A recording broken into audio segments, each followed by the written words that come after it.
Hello, my name's Lawrence Mead. I'm the Regatta Director here at Cowsweek. Welcome to the Solent on a beautiful sunny spring day.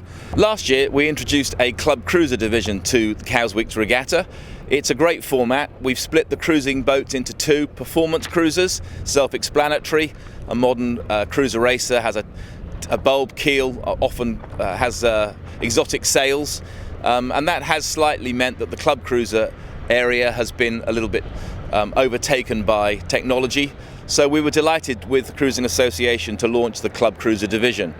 So I have got a list of 44 questions here. I may not get to them all in the next 10-12 minutes, but I'm going to do my best to give you a bit of background and intro to Cowsweek. This year we're running Club Cruisers again. We'd love to see you here with us. So question one, what does the entry fee include? Broadly, just the racing. It's an event over the course of a week, 6 days of sailing. It takes place here in Cowes and in the Solent, and it is a town event. Everybody gets involved, all the restaurants, all the pubs. It's a brilliant scene. We, Cowsweek Limited, organise the racing. We do, however, have a very modern regatta. We have an app, so you can download the app as a competitor, and the course that you will be asked to sail each day is sent to you on that app. So you get a private message telling you the course, gives you the bearing and the distance to each mark. We obviously also give you a chart which shows you where all the racing marks are, and it's so much easier than it was 15-20 years ago. Another question was, can you race for a few days or for the whole week? You don't have to enter Cowsweek for the whole week. If you want to win the regatta, you do need to. But there is a daily entry fee. If you just want to do a couple of days, there are trophies for every day of the week. So it's possible to come out, race, enjoy the atmosphere, the ambience, have a good race, and then just do the day or two. Another question revolved around insurance. It's a requirement of the regatta that you have £3 million worth of third-party insurance cover in place in order to compete. Do I need to have special sails to have a chance of winning, was one of the questions. One of the great things about the Club Cruiser division is the answer is no. It is genuinely for people who don't race very often. They don't invest money in upgrading the boat to race. They want to have fun racing with the equipment they've got. So most of the Club Cruisers have got Dacron sails of some age. None of the Club Cruisers have professional crew. It genuinely is, as the name suggests, for club cruisers and for people who race intermittently. Do we allow Spinnakers, cruising chutes and code zeros? The answer is yes. We do not have a no Spinnaker class. We think Cowsweek should be the pinnacle of the racing season, and if you come and race, put the Spinnaker up, have fun doing so, have fun pulling it down when it's twisted. It all adds to the great ambience of the week. What training should you do before Cowsweek? Well, obviously, that's personal choice. If you want to put extra time in to practice crew manoeuvres, spinnaker hoist, etc., that's fine. There is no need to. There's plenty of stuff online. We have a first timers guide on the website, and we're very happy to answer questions. We also have a skipper's briefing on the day before, the Friday before Cowsweek, at which we run through the sailing instructions, and there are a full set of sailing instructions issued which we can talk people through. They look scary, they're actually pretty self-explanatory, and to be honest, if you read the racing rules of sailing, 4 or 5 of them cover almost all of the circumstances when boats come together. It isn't that complicated, it isn't that difficult. Races typically 3 hours a day. Start club cruisers middle of the day, 11 o'clock-ish, 12 o'clock-ish. There is a full schedule in the sailing instructions. It's one of the truisms of sailing that if you want to keep a secret, you put it in the sailing instructions because nobody reads them. So I do encourage you to have a little look through. I actually have to admit that I once won Cowsweek in my Etchells. I was living in Hong Kong. I came back, hit one of the marks, and in Cowsweek we don't do penalty turns for hitting a mark. We have a time penalty. It's laid out in the sailing instructions, but I hadn't read the sailing instructions, so I did a penalty turn and then had to take a time penalty at the end of the day as well. So I encourage you to read those. The Club Cruiser division is run under the Island Sailing Club rating system. It's a free rating system operated by our friends down here at the Island Sailing Club. Very easy application process. We can help you with that, or you can go to the Island Sailing Club website and get a rating through them. You just have to provide a certain amount of data, type of boat, etc., but a lot of that data they have on file, so it's a very easy process and it is free. Will the race course use fixed racing marks? The answer to that is yes. There's about 45 little yellow race marks dotted around the Solent here.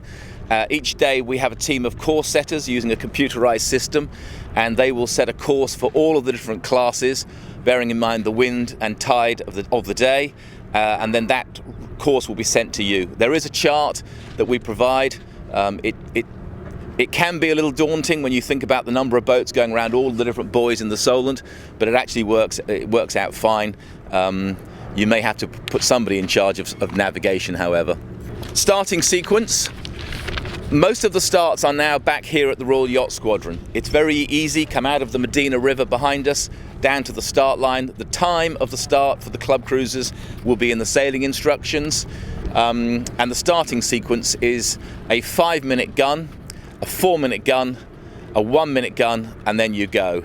There are radio announcements to announce the course and to announce which class is starting when, so it's all very easy to do it. It can look a little intimidating standing on the shore, but taking the official communications and having read the sailing instructions, the starting sequence is very easy.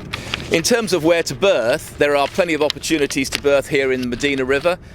We at Cowes Week don't do that. It's something you do directly with the marinas themselves. Cowes Yacht Haven, Cowes Harbour Commission both have online websites. You can book moorings there. And out here behind the seawall, we have on-water moorings, which is mainly for the smaller day boats. But if you've got a smallish club cruiser, you could have a mooring, which is somewhat lower of price, of course, than going into the marina. Another question was about the use of clubhouses here in Cowes for non-club members. All of the clubhouses are very welcoming to visiting sailors. Occasionally on a particular evening the clubs have a function, but broadly speaking you're very welcome in the clubhouses.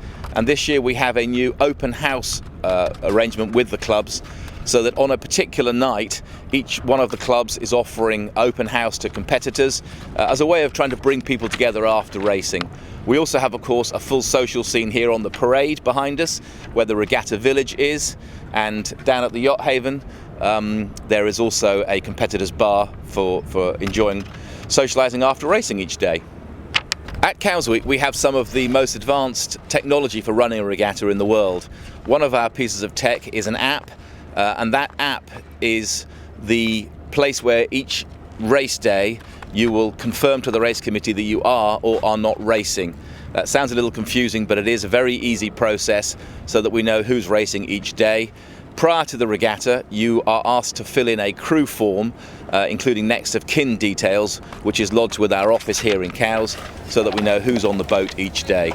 Obviously an important part of the safety process, and it is important that if you do change your crew, which you're allowed to do, no problem at all, but if you do change your crew, please keep us informed with those changes. There are plenty of local supermarkets, local shops. It's absolutely no problem to organise provisioning through the town of Cowes. In terms of things that we require for you on the boat, we ask that you have a sail number dodger, and that is literally your sail number on a piece of sailcloth, which any local sailmaker can put together for you, and that should be shown on the side of the boat towards the finish line when you are finishing the race. It's amazing when we sit here and we've got 20-30 boats all finishing in a big pack. It's very difficult to identify sometimes which boat is in which class and the fact that they are finishing. So anything you can do to help us identify you as you finish does go a long way to getting the results out quickly. It's all filmed by camera, so we will get it, but sometimes the team have to stay up till 3 o'clock in the morning looking through camera footage to identify who's finishing when. Anything you can do to help us on that, in fact, doesn't matter which class you're in, across the Cowes Week Regatta, that is much appreciated, and it is in the sailing instructions as a requirement. So some quick fire questions. Are there any draft restrictions? Yes, in the river it can be a little bit shallow, but anything up to 52 feet, we've got a TP52 that races, so I can't imagine that draft is a problem. Is there a central crew register? Yes. On the Cowes Week website we have a register for crew who want to sail and boats who are looking, so go on to the cowesweek.co.uk website if you have a crew situation. Finishing on Friday, we have a prize giving on the Friday night. A lot of boats, particularly those who are going back to Hamble or Portsmouth, will take the boat back after racing Friday and then come back by Redjet for the prize giving, which is 7 p.m. on the Friday night. This year, on the Saturday, we are having Cowes Town Day. There's no racing on that day, but there is, in celebration of the Queen's Platinum Jubilee, going to be marching bands. There's going to be a fleet review in front of the Royal Yacht Squadron. There'll be a huge amount going on the Saturday, and if you want a day out, that will definitely be a good end to the regatta. If damage is sustained, plenty of local sailmakers, local boat builders, and of course at Cowes Week we'll also try and help you get back on the water if there's any problems. Daily weather briefing. Yes, there's a regatta director's briefing at 9 o'clock every morning. We go through the weather with our in-house weather expert Fiona Campbell, and we'll also talk to you a little bit about what the racing plan for the day is at 9 o'clock. We try to make it as easy as possible. It's not meant to be difficult, it's not meant to be something that catches you out. It's meant to be an easy, fun way to spend the day racing with your friends against other competitors in similar boats. If I win the Club Cruiser class, do I get to keep the trophy? That was a question from somebody who is clearly feeling confident. Yes, you get the Cruising Association trophy for the year, and obviously name engraved on the bottom. And as I said earlier, there are trophies for each day's racing, so it is possible to get a trophy if you win on the day rather than overall for the week. Cowes Week 2022 starts on Saturday, July the 30th, finishes Friday, August the 5th. We look forward to welcoming you to the sunny Isle of Wight.